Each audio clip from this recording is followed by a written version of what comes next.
Okay, so I feel like this is a good idea for a video, but I want to know what you guys think in the comments down below. Verlisify vs Berto 2010 Metrocon Tournament Finals. This was like the ultimate storyline, guys, of building up 2009 into 2010. Me and Berto, we were talking it up, we meet in the finals, and we have an epic battle. This was even before I started going as Verlisify. There was like $60 on the line. It was pretty crazy. Now, I will say I'm sorry for the quality, which is why I think this is a good video idea.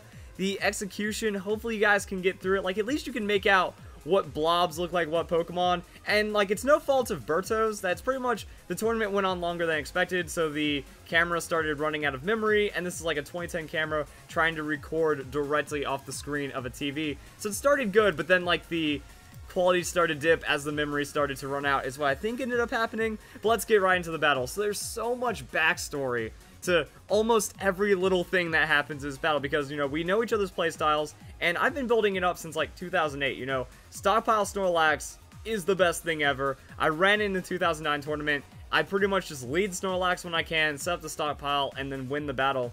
Close combat comes in from Lucario, though. Not enough to KO the Snorlax. Snorlax comes in now with a Fire Punch. I'm thinking with that defense drop, I have to take down Lucario. But no, not enough to take down Lucario. Okay, so I promised not to pause after the end of every turn, but I feel like the first turn needs a lot of context, because everyone knew I was going to be running my stockpile, rest, belly drum Snorlax, so Berto looks like he understood, very high chance I'd lead the Snorlax, goes into Lucario, and then he had a couple of options. He could just straight up close combat the Snorlax, or he could try to set up a Swords Dance and then snowball the battle from there. So the close combat doesn't really pay off, but I actually did something unexpected as well, that maybe I would try to get gutsy and try to just, you know, stockpile, bulk out whatever Lucario was doing, but I went for the Fire Punch, and I was actually running Fire Punch for the most of the 4th generation on my Snorlax, and a little bit into the 5th generation, because Flash Fire wasn't that big of a problem. That Flash Fire started becoming more of an issue in the 5th and 6th generations, so because of that, I transitioned over to the Curse, because it's a lot more reliable,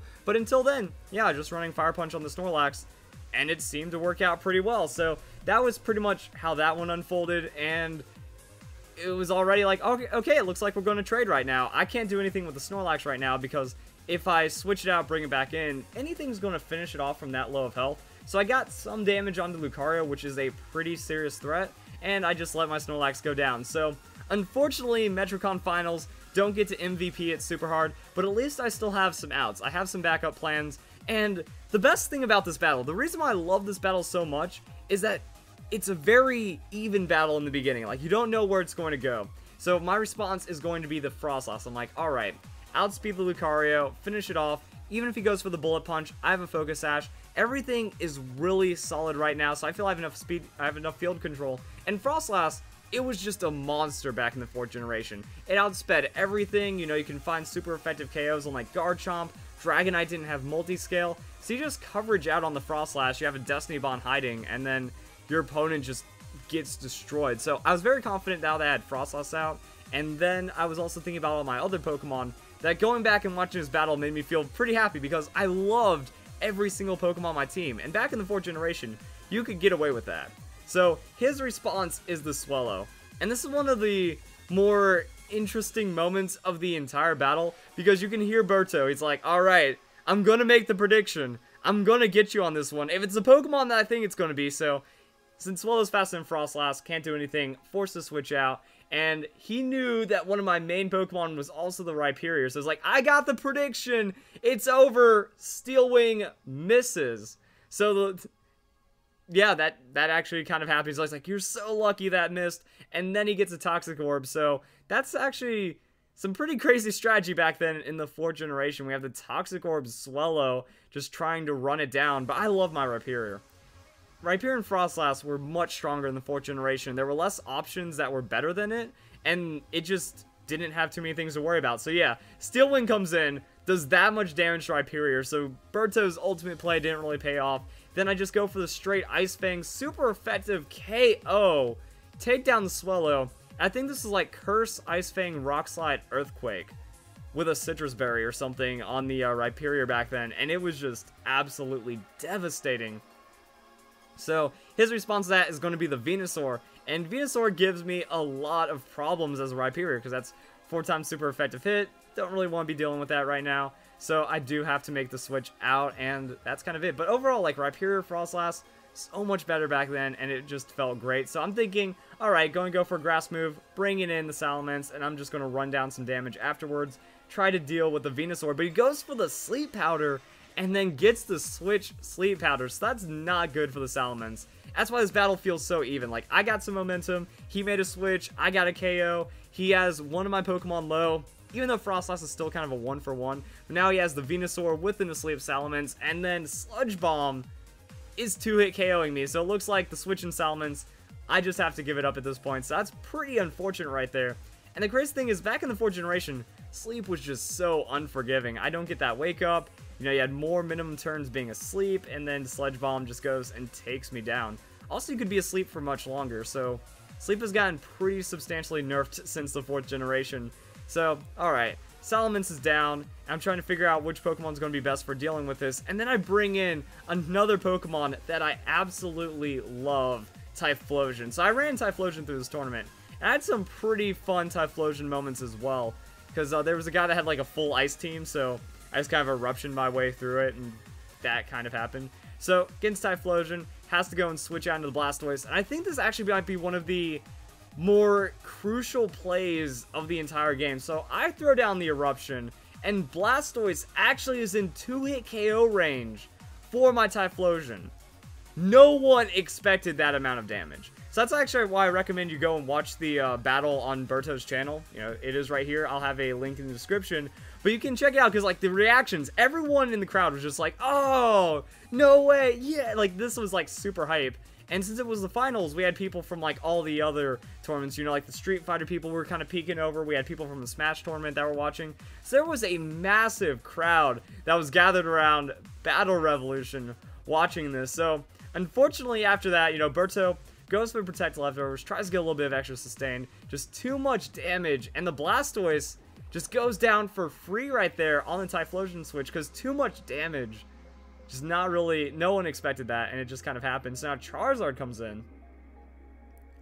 And Charizard, not really that favorable of matchup. It's kind of like, it's going to kind of be like the Venusaur, though. I'll do good amounts of damage, but it's not really going to be enough. I don't want to have to worry about what Typhlosion's going to, or what Charizard's going to do, reducing my damage on Typhlosion. So I make the switch in, I go into the Rhyperior, and he goes for the Heat Wave. So yeah, we'd just be like doing the most damage that we could to each other. Not very effective. Still a solid amount of damage, but then I come in and I heal up because of the Citrus Berry. Then Air Slash comes in, Air Slash misses on the Charizard, and then I go for the Rock Slide. So I think the Air Slash might have been for like a quick flinch, and then get the extra damage on the Heat Wave and try to take down my Rhyperior. But overall, I get the Rock Slide. I don't think the crit mattered, because 4 times super effective on the Rhyperior is just too much damage overall. But then, Rhyperior versus Venusaur once again.